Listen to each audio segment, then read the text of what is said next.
বিসমিল্লাহির রহমানির রহিম। দেশ এবং বিদেশ থেকে আজকে এই মুহূর্তে যারা ভিডিওটি দেখছেন তাদের সবাইকে জানাই সালাম, আসসালামু আলাইকুম ওয়া রাহমাতুল্লাহ। সহজ আরবি শিক্ষা চ্যানেলে আপনাকে স্বাগতম। প্রতিদিনের মতোই আজকেও অত্যন্ত গুরুত্বপূর্ণ একটি কন্টেন্ট নিয়ে আপনাদের সামনে হাজির হয়েছি। আশা করি আজকের ভিডিওটি স্কিপ না করে সম্পূর্ণ ভিডিওটি দেখবেন। আর ভিডিওটি আরম্ভ করার পূর্বে একটি অনুরোধ করব, এখন পর্যন্ত যারা আমার চ্যানেলটিকে সাবস্ক্রাইব করেননি তারা প্লিজ চ্যানেলটিকে সাবস্ক্রাইব করে অল নোটিফিকেশন বেলটি বাজিয়ে দিন। যেহেতু আপনি এতক্ষণ পর্যন্ত আমার কথাগুলো শুনছেন, সুতরাং আমি ধরে নিলাম আপনি আমার চ্যানেলটিকে ভালোবাসেন। সুতরাং আপনার ইনফরমেশনের জন্য আমি বলতে চাই, আজকের ভিডিওটিতে প্রত্যেকটি আরবি শব্দের বাংলা এবং শব্দের সাথে শব্দ মিলিয়ে আমি বাক্য গঠন করেছি।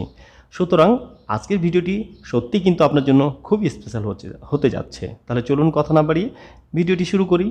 আমরা আজকে শিখব, যে কোনো সময় কিন্তু যে কারোর সাথে দেখা হলে আমরা স্লোনে কাইফা হাল এগুলো দিয়েই আমরা শুরু করি। তাহলে আজকের যেহেতু একটা কন্টেন্ট তৈরি করেছি একটা উদ্দেশ্য নিয়ে, তাহলে কিভাবে শুরু করব? ধরুন আপনার কফিল, আপনি কফিলের কাছে গেছেন, তখন কফিল আপনাকে বলল, অর্থাৎ আপনি নতুন, হ্যাঁ, আপনাকে তখন কফিল বলবে তোমার নাম কি। আমরা প্রথমে বাংলাটা বলবো, তারপরে আরবিটা শিখব।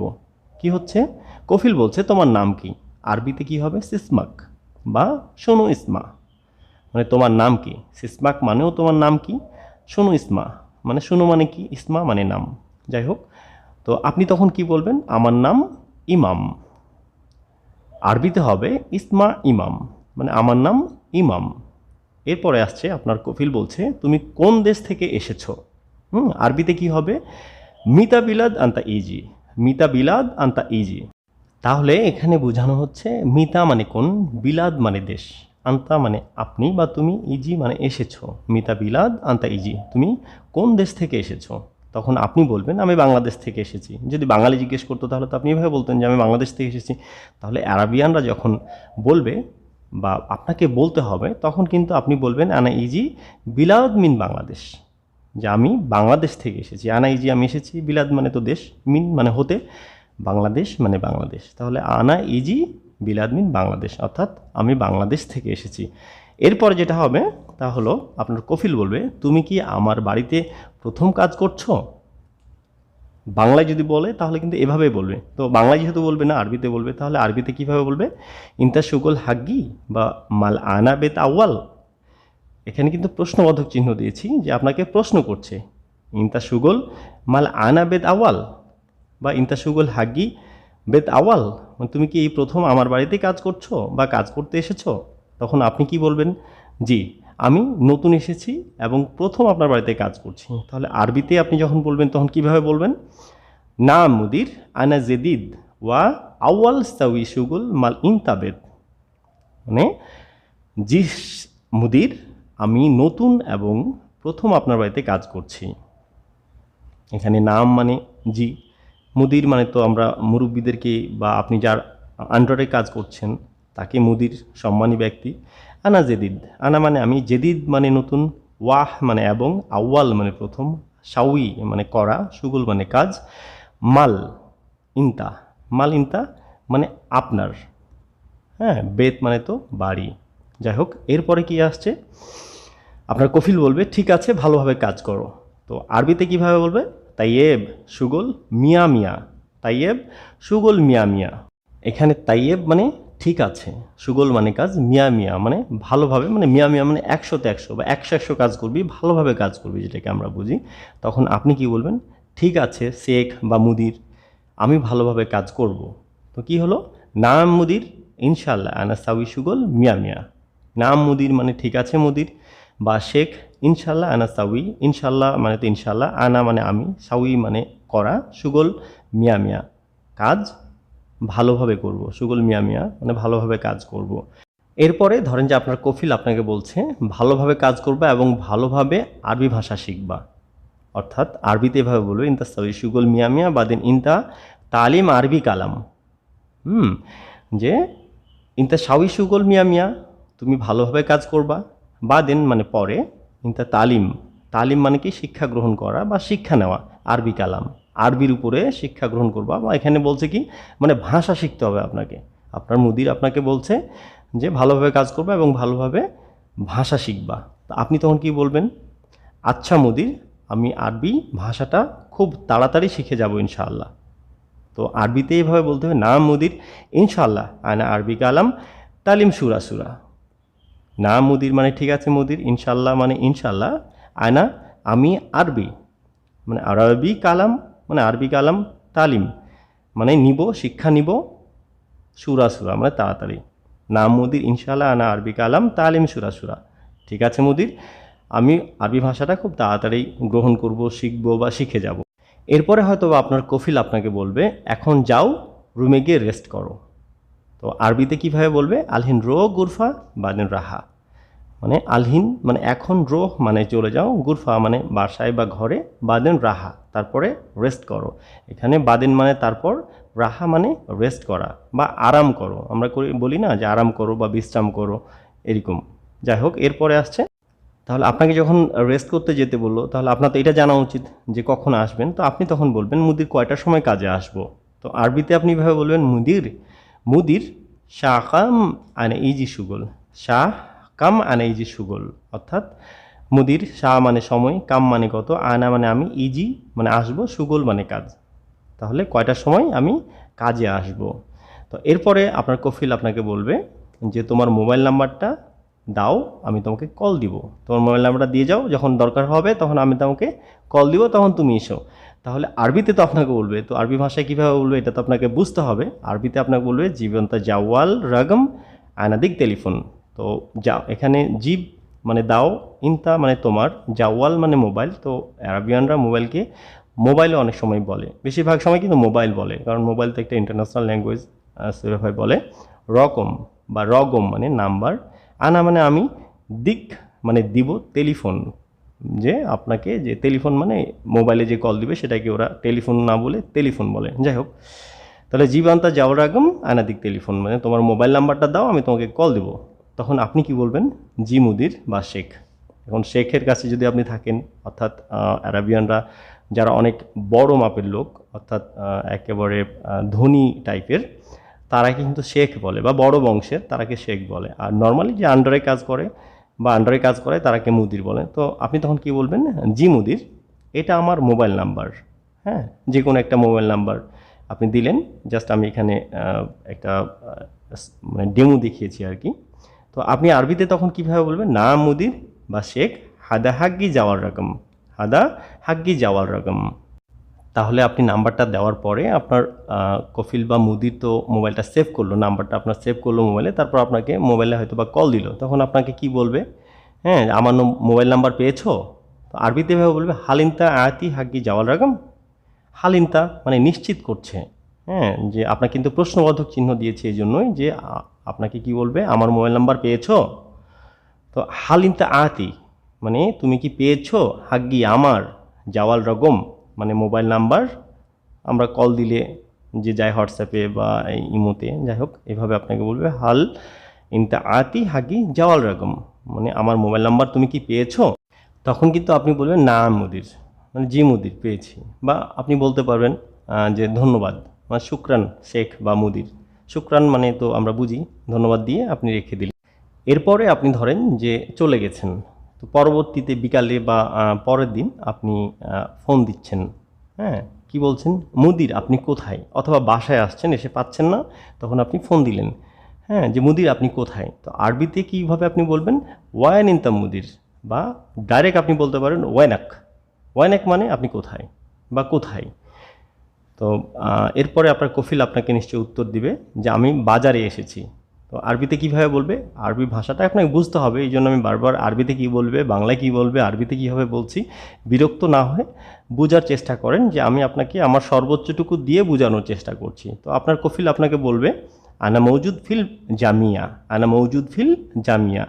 আনা মৌজুদ মানে আমি আছি বা আমি এসেছি, ফিল জামিয়া মানে জামিয়ার মধ্যে আছি, আমি বাজারে এসেছি, জামিয়াতে এসেছি। যাই হোক, এরপরে আপনি আপনার মুদিরকে বলবেন মুদির আমার মাস্ক লাগবে, আপনি আমার জন্য মাস্ক নিয়ে আসিয়েন। হ্যাঁ, তো আরবিতে এভাবে বলবেন মুদির আনা লাজেম কাম্মাম ইনতা শিল কাম্মাম, অথবা এবি কাম্মাম মানে আনা লাজেম কাম্মাম বললে হবে, এবি কাম্মাম বললে হবে, আমার চাই, প্রয়োজন, আপনি যেদিকে যান। ইন্তাশিল কাম্মাম মানে আপনি ক্রয় করে নিয়ে আসবেন, কিনে নিয়ে আসবেন বা নিয়ে আসবেন। আচ্ছা, তখন আপনার মুদির আপনাকে কি বলবে? ঠিক আছে, নিয়ে আসবো। তখন আপনাকে যখন মোবাইলে বলবে, তো আপনাকে ভাষাটা বুঝতে হবে। মোবাইলে কি বলবে? তাইয়েব ইনশাআল্লাহ আনাশিল। তাইয়েব মানে ঠিক আছে, ইনশাল্লাহ মানে তো ইনশাল্লাহ, আনাশিল মানে আমি তোমার জন্য কাম্মাম নিয়ে আসবো। তাহলে এই যে আমি সুন্দর করে যে আরবিতে প্রত্যেকটা শব্দ দিয়ে শব্দ গঠন করে বাক্য রচনা বা বাক্য গঠন করেছি, কেমন লাগছে প্লিজ আমি রিকোয়েস্ট করব যে কমেন্ট বক্সে আপনি জানাবেন। কারণ আমি যদি ভুলভাবে আপনাকে শিক্ষা দিই তাহলে ভুলটা ভুলই রয়ে যাবে। আমি যদি বেশি কথা বলি, আপনার এত কথা প্রয়োজন নাও হতে পারে, সেক্ষেত্রে আমি কম কথা বলে পরবর্তীতে ভিডিও বানাবো। তাই অনুরোধ করব কমেন্ট সেশনে গিয়ে কমেন্ট বক্সে আপনি আপনার গুরুত্বপূর্ণ মতামতগুলো জানিয়ে দিবেন। এবং আপনার প্রিয় বন্ধু যারা প্রবাসী রয়েছে তাদেরকে যদি আমার শেখার ধরন বা আমার ভিডিওর যে কন্টেন্ট আছে এগুলো ভালো লাগে, ভিডিওগুলো ভালো লাগে, তাহলে আপনি আপনার প্রবাসী বন্ধুদেরকেও ভিডিওগুলো শেয়ার করতে পারেন। তাহলে আপনার মুদির আপনার জন্য মাস্ক নিয়ে এসেছে, তখন আপনি কি বলবেন? মুদির, মাস্ক নিয়ে আসার জন্য আপনাকে ধন্যবাদ। তাহলে আরবিতে আপনি এইভাবে বলবেন, শুক্রিয়া মুদির, লি হাগ্গি শিল কাম্মাম।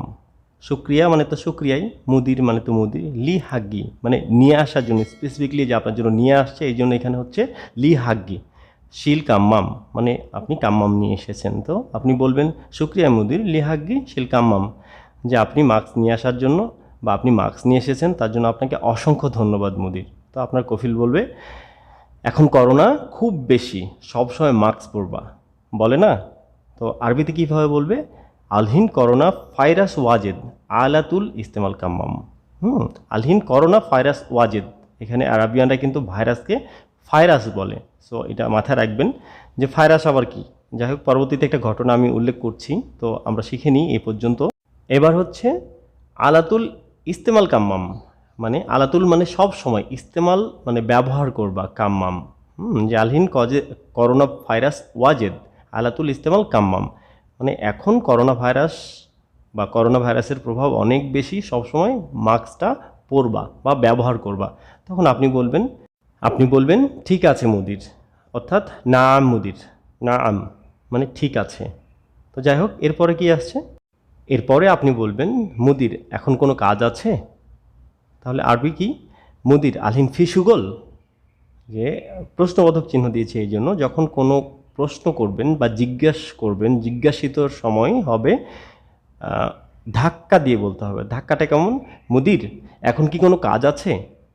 তো আর বাংলা বললে কিন্তু কেমন লাগে, কিন্তু যখন আপনি আরবিতে বললেন মুদির আলহিন ফি সুগল, যে মুদির এখন কি কোনো কাজ আছে, আলহিন মানে এখন, সুগল মানে তো কাজ, আমরা এগুলো অভ্যস্ত শুনে। তখন আপনার কফিল কি বলবে? একটু নাস্তা করে নাও, তারপর গ্যারেজে গিয়ে গাড়িটা পরিষ্কার করো। আরবিতে এভাবে বলবে আপনাকে, আক্কেল শয়া ফুতুর বাদেন রো বার্গিং তানচিফ শায়েরা। তো এখানে আক্কেল শোয়া, আক্কেল মানে তো খাবার, খাবার খাওয়াকে আক্কেল বলে, শোয়া মানে একটু, ফুতুর মানে সকালের নাস্তা, যেহেতু আপনি সকালে গেছেন, ধরে নিয়েছি যে সকালে আপনি গেছেন। বাদেন মানে তারপর, রোহ মানে যাও, বার্গিং আমি যে একটু আগে বলেছিলাম যে একটা গল্প শোনাবো, আমি আসছি এই গল্পে। এই বার্গিং, আরাবিয়ানরা কিন্তু পার্কিং, যে আমরা বলি না পার্কিংয়ে গাড়ি আছে বা গাড়িটা পার্কিং করো, তো পার্কিংকে কিন্তু আরবিতে বার্গিং বলে। আর তানচিপ মানে তো পরিষ্কার করা, সায়ারা মানে গাড়ি। তো এই যে বার্গিং কথাটা বললাম আমি, যে পার্কিংকে বার্গিং বলে, কোনো এক সময় আমাকে আমার ঊর্ধ্বতন মানে মুদির বা আমার সিদি আমাকে জিজ্ঞেস করছে, ফোন দিয়ে বলছে যে ওয়াইনান্তা, ওয়াইনাক, জাস্ট এভাবে বলছে ওয়াইনাক, তাল তাল। তো আমি বলছি যে কোথায়? হ্যাঁ, ওয়াইনান্তা মজুদ মুদির। তো আমাকে বলতেছে যে তাল বার্গিং। তো আমি তো অফিস থেকে বের হয়ে চারিদিকে খুঁজছি, পাচ্ছি না। অ্যাকচুয়ালি একেবারে অনসাল প্রমিস, আমি মন থেকে বলছি আমি এই বার্গিং কথাটা কোনোদিন শুনিও নি, জানিও না। তো যাই হোক, আমি খুব খোঁজাখুঁজি করছি, একেবারে রোদের অবস্থা তো বুঝতে পারতেছেন, ঘেমে অস্থির, আমি পাচ্ছি না খুঁজে। আমাকে 2-3 বার ফোন দিয়ে দিয়েছে এবং রাগ করছে, না মৌজুদ সায়রা তাল কুল সুরা তাল সুরা ওয়াইনিতা তাল সুরা এইভাবে বলছে। যাই হোক, তো আমি একজন বড় ভাইকে বললাম যে বড় ভাই, আমাকে তো স্যার খুঁজছে, বলছে বার্গিংয়ে আছি, হ্যাঁ গাড়ির মধ্যে আছে। তো বলছে আরে পাগলা, বার্গিং মানে তো এরা তো পার্কিংয়ে আছে, তুমি যাও ওই গ্যারেজে গিয়ে দেখো যে ওখানে বসে আছে। তো যাই হোক, আমি খুব তাড়াহুড়া করে দৌড় দিয়ে গিয়ে এমন মুভমেন্ট করলাম যে আমি খুব খুঁজছি, তা অন্যান্য গ্যারেজে বা মানে পার্কিং এলাকাতে খুঁজছি, আপনাকে পাইনি। যাই হোক, সেখানে চলে গেল। তো গল্পটা ছিল এটা। যাই হোক, অনেক কথা বলে ফেললাম। তো এরপরে কি আসছে, ভিডিওর লেন্থটা অনেক বড় হয়ে যাচ্ছে, জানি না এক্সপোর্ট হবে কিনা, আমি বাংলাগুলো বাদ দিয়ে পড়ছি। আপনি বলেন না মুদির লেকিন ওয়ান সাবুন ওয়া ফরাস বা ফুতা মজুদ, মানে নাম মুদির, ঠিক আছে মুদির, লেকিন মানে কিন্তু, ওয়ান মানে কোথায়, সাবুন মানে সাবুনকে, সাবানকে সাবুন বলে, ওয়া মানে এবং, ফরাস মানে হচ্ছে আপনার ব্রাশ, ফুতাকেও, ফুতা মানে ন্যাকড়া, মজুদ মানে আছে, যে ঠিক আছে মুদির, কিন্তু শ্যাম্পু সাবান ব্রাশ এগুলো কোথায় আছে। তো এইভাবে আপনাকে বললো। আর তারপরে আপনি গাড়ি পরিষ্কার করে চলে আসছেন। হ্যাঁ, তো আপনি কি বলবেন, মুদির সায়রা তানজিব খালাস। আপনি আপনার মুদিরকে এসে বলছেন, মুদির সায়রা তানজিব খালাস। মুদির সায়রা মানে গাড়ি, তানজিব মানে পরিষ্কার, খালাস মানে শেষ। তখন আপনার কফিল আপনাকে বলবে, ওয়াল্লাহ ইনতা তানজিব বা গাচ্ছেল খালাস সুরা সুরা, বা ওয়াল্লাহ গাচ্ছেল খালাস সুরা সুরা, মানে কি রে, এত তাড়াতাড়ি গাড়ি পরিষ্কার করা বা গাড়ি ধোয়া মোছা শেষ হয়ে গেল, এটাই আর কি। গাচ্ছেল মানে পরিষ্কার করা, ধোলাই করা, সুরা সুরা মানে তো তাড়াতাড়ি। তো আপনি তখন বলবেন, না মুদির গাচ্ছেল খালাস বা তানজিব খালাস, জি মুদির পরিষ্কার করা শেষ হয়ে গেল। তো এরপরে আপনার মুদির বা কফিল কিন্তু খুব খুশি হয়ে গেল। তখন আপনাকে বলতেছে, ইয়াল্লা রো আলহিন বুক রাইজি, মানে ইয়াল্লা রো আলহিন মানে ঠিক আছে এখন যাও, বুক রাইজি মানে কালকে এসো। তো আপনি তখন কি বলবেন, ধরে নেন যে আপনার কাছে টাকা নেই। তখন আপনি বলবেন, মুদির ইন্দি মাফি উজরা, ইন্দি মুদির মানে মুদির, ইন্দি মানে আমার নিকট। আবার আপনি বলতে পারেন হাগ্গি মাফি উজরা, হাগ্গি মানে আমার। তো হাগ্গি মানে আমার, আর ইন্দি মানে আমার নিকট। তো আমার নিকট বা আমার কাছে, মাফি উজরা মানে ভাড়া নেই, ভাড়ার টাকা নেই। তখন আপনার কফিল কি বলবে, তাবি কাম ফুলুস মানে কয় টাকা লাগবে। তাবি এবি মানে চাওয়া, আর তাবি মানে আপনার সম্পর্কে বলছে, তাবি কাম ফুলুস লাজিম বা তাবি কাম ফুলুস কয় টাকা লাগবে। তখন আপনি বলবেন এবি ওয়াহেদ দিনার, যে মুদির আমার 1 টাকা হলেই হবে। 1 দিনার, আমি কুয়েতের হিসাব করে বললাম 1 দিনার। আপনি যে দেশে আছেন, আপনি সৌদিতে থাকলে রিয়াল বলবেন, বা দিনার রিয়াল, আপনি যেদিকে যান আপনি বলবেন। যাই হোক, এরপরে আপনার কফিল বলবে, খুঁজ ওয়াহেদ দিনার, এই নাও 1 টাকা বা 1 দিনার। তাহলে আপনার মুদির কাছ থেকে টাকা নেওয়া হলে আপনি বলবেন, শুক্রিয়া মুদির, ইনশাল্লাহ বুকরা ইজি মা সালামা, বা এলাল্লিকা মা সালামা, ইলাল্লিকা ইজি ইনশাল্লাহ। আপনি যেভাবে বলেন, আমি খুব চেষ্টা করেছি আপনাকে সুষ্ঠু ও সুন্দরভাবে ভিডিওটা আপনাকে বোঝানোর জন্য। যদি আজকের এই ভিডিওটি আপনার ভালো লেগে থাকে আর আমার চ্যানেলটিকে ভালোবেসে থাকেন, তাহলে প্লিজ এখনও ভিডিও শেষে অনুরোধটি করব, যদি এখন পর্যন্ত আপনি আমার চ্যানেলটি সাবস্ক্রাইব না করে থাকেন, তাহলে প্লিজ প্লিজ প্লিজ চ্যানেলটি সাবস্ক্রাইব করে অল নোটিফিকেশনটি বাজিয়ে দিন। যে যেখানে আছেন ভালো থাকবেন, সুস্থ ও সহি সালামতে থাকবেন, আমার জন্য দোয়া করবেন। আজকের মতো এখানে রাখছি, দেখা হবে খুব দ্রুত ইনশাআল্লাহ। আসসালামু আলাইকুম ওয়া রাহমাতুল্লাহি ওয়া বারাকাতুহু।